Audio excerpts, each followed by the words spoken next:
Hello, it's the Bad Mini Painter, and I do apologize for the background noise, but I decided to start a 3D print, and yeah, that's noisy.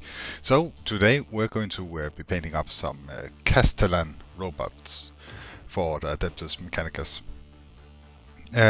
because I'm in a red kind of mood, and I bought a bunch of AK interactive paints, and I wanted to use them, and in their range they have an insane amount of colors, but in their range they have some pretty cool red ones. So yeah, I want to try those out. So yeah, pretty cool models, actually. Old models, but pretty cool.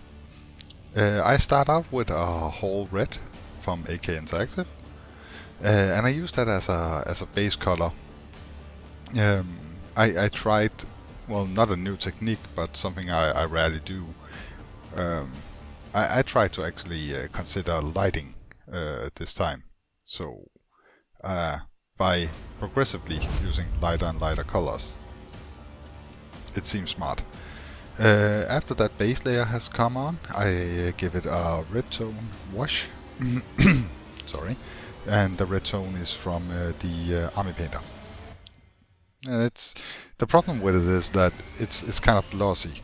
So as a finish, I wouldn't use it, but early on it's pretty good. Next I do blood red from scale 75, and it goes on really streaky and quite vibrant, but it dulls down a lot when it dries.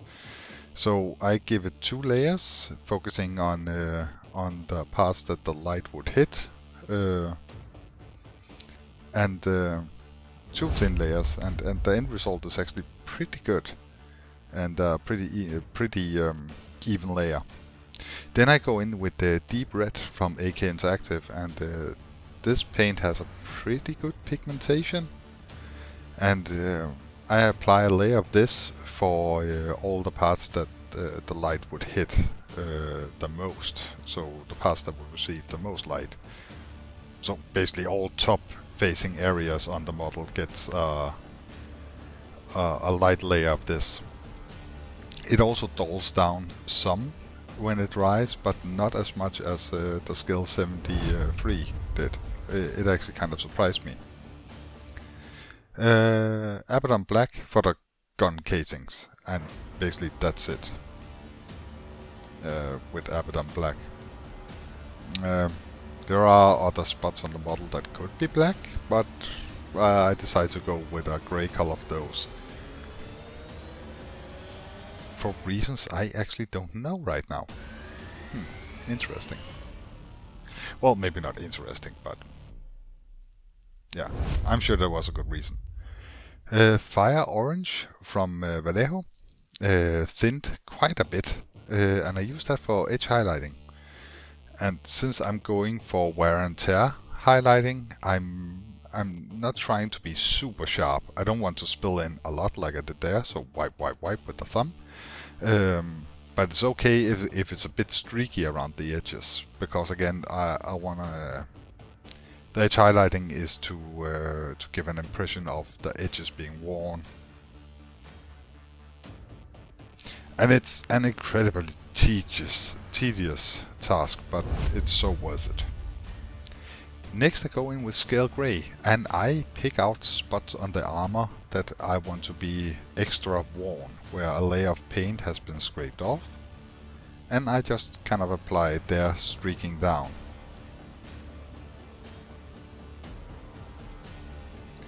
And stuff like this I have a tendency to overdo, so it overshadows everything. But I actually managed to find a decent middle ground this time. So select spaces that would be hit by rocks and dust and be scraped against objects. Next I use Filthy Cape from the Army Painter.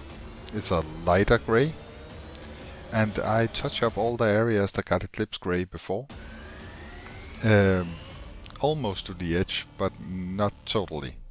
So you get the feeling that it's several layers of paint that has been scraped off, just like when you fucked up your dad's car, you notice that there are several base layers in the paint on a car. So same principle here. And it's to add a bit of depth to the whole thing. And as a final thing, I take spaceship exterior from the army painter and I stab it on the claws on these models. Because I imagine that all the paints more or less would be scraped off these. So I leave very little behind.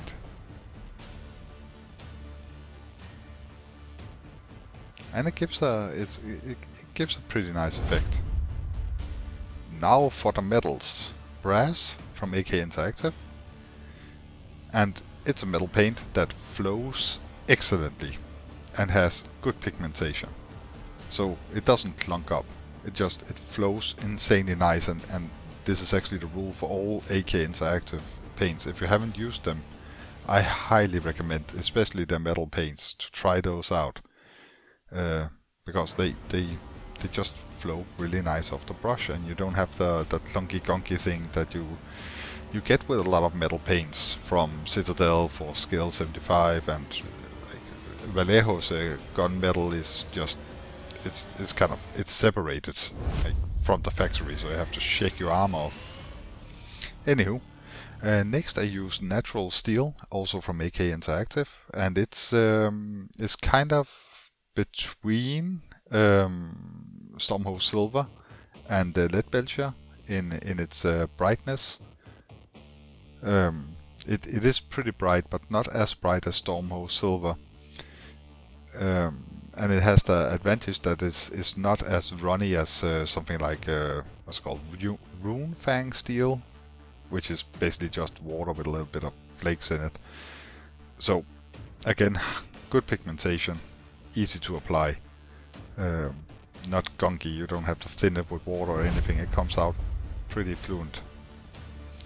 And as a final step, aluminium from AK Interactive, which is almost white metallic.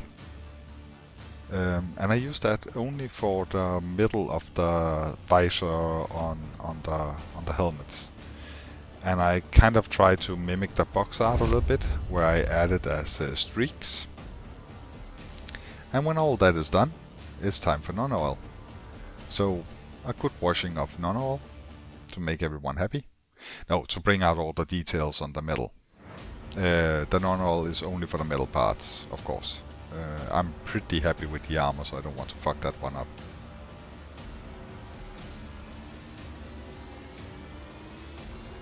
So as you can see, I'm actually being careful. That's not my thing normally. And the finished result.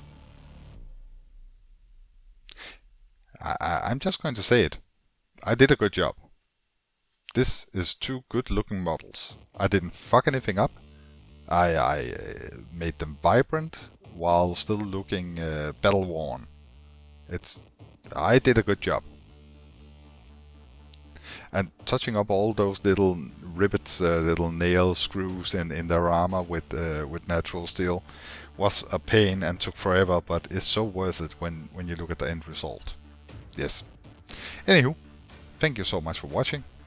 I hope you enjoyed this video, and if you enjoy this kind of content, please do leave a like. It helps me out a lot. And if you want to be notified, subscribe. That also helps me out a lot and keeps me motivated. Yeah, I guess that's basically it. This is what I do. I paint a model every week, sometimes more. Thank you so much for your time. It's valuable, and hopefully I will see you soon for another upload. Bye.